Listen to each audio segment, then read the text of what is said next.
बाबा सिद्दीकी की हत्या पर अभी जांच चल ही रही है। मुंबई पुलिस कई और राज्यों की पुलिस की मदद भी ले रही है। 2 शूटर्स की गिरफ्तारी हो चुकी है, 2 और की तलाश जारी है। लेकिन अब जांच पूरी होने से पहले ही हत्याकांड पर सियासत शुरू हो गई है। नेता एक दूसरे पर आरोप लगाने लगे हैं, एक गंभीर मुद्दे पर राजनीति करने लगे हैं।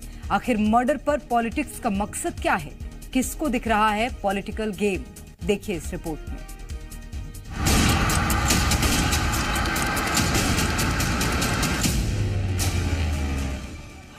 सियासत से बॉलीवुड तक जिस शख्स का दबदबा था, उस बाबा सिद्दीकी की हत्या ने सबको हिलाकर रख दिया। सरेआम गोलियों का शिकार बने बाबा सिद्दीकी के मर्डर ने महाराष्ट्र में कानून व्यवस्था के मुद्दे को गरमा दिया। सवाल उठ रहे हैं कि जब सरकार अपने ही नेताओं को नहीं बचा पा रही, तो आम लोगों की सुरक्षा किसके भरोसे?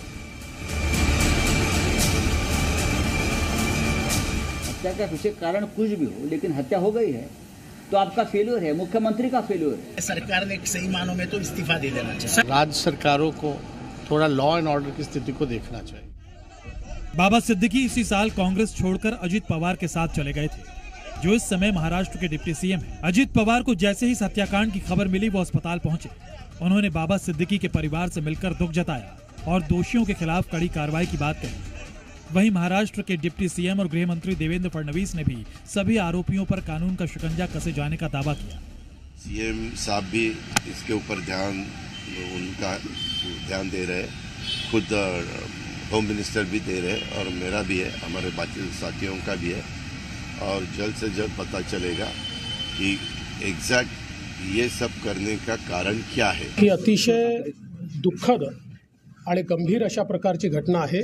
आता या केसमधले 2 आरोपी पकडलेले आहेत, त्यांचं इन्व्हेस्टिगेशन चाललेलं आहे। आज त्यांची कस्टडी झाल्यानंतर जेवढी माहिती देता येईल तेवढ्या माहितीच्या संदर्भात पोलीस त्या ठिकाणी ब्रीफिंग करतील। हे अशा सगळ्या जे काही या ठिकाणी थिअरीज येत आहेत, या थिअरीज कोणालाही माहिती नाहीत किंवा कुठूनही अधिकृत या थिअरीज नाही आहेत।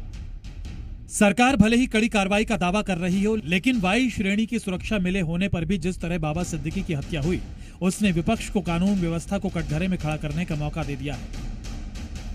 हत्या का पीछे कारण कुछ भी हो, लेकिन हत्या हो गई है तो आपका फेल्योर है, मुख्यमंत्री का फेल्योर है। कानून का डर नहीं रहा, पुलिस का डर नहीं रहा। गृह मंत्री देवेंद्र फडणवीस पूरी तरह से फेल्योर है, उनको इस्तीफा देना चाहिए। सरकार किसी को सुरक्षित नहीं रख सकती है। सिर्फ राज्य सरकार लोगों को तोड़ना, लोगों को खरीदना।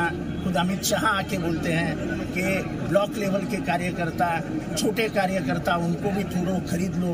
मुझे नहीं मालूम कौन सी गैंग है, क्या गैंग है, लेकिन किसी का मरना ये समाज के लिए अच्छा नहीं। और सरकार ने सही मानों में तो इस्तीफा दे देना चाहिए। बताया जा रहा है कि बाबा सिद्दीकी को 15 दिन पहले जान से मारने की धमकी भी मिली थी, जिसके बाद उनकी सुरक्षा बढ़ाई गई थी। लेकिन इसके बावजूद हत्यारे उन्हें अपना शिकार बनाने में कामयाब हो गए, जिसके बाद सियासत के गलियारे में सुरक्षा का सवाल गरमाने लगा। ऑर्डर वहाँ पर ठीक नहीं है और वो लोग उनको मुझे जान को खतरा है बोलने के बावजूद भी अगर पुलिस उसका रक्षण नहीं करता है तो ये बहुत बड़ा एक लैप्स है एडमिनिस्ट्रेशन के तरफ से। मुंबई में जो भारत का फाइनेंशियल कैपिटल है, वहाँ पर एक जंगल राज चल रहा है और बड़े अफसोस के साथ ये बात कहना पड़ता है कि मुंबई की पुलिस जो अपने प्रोफेशनलिज्म के लिए पूरे भारत में मशहूर है, वहाँ पर इस तरह की हत्याएं हो रही हैं।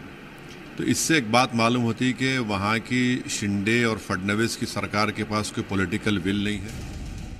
बाबा सिद्दीकी का परिवार बिहार से जुड़ा है, लिहाजा सुरक्षा पर शुरू हुई सियासत बिहार तक पहुंच गई। वहीं बीजेपी ने विरोधियों को इस मामले में राजनीति न करने की सलाह दी।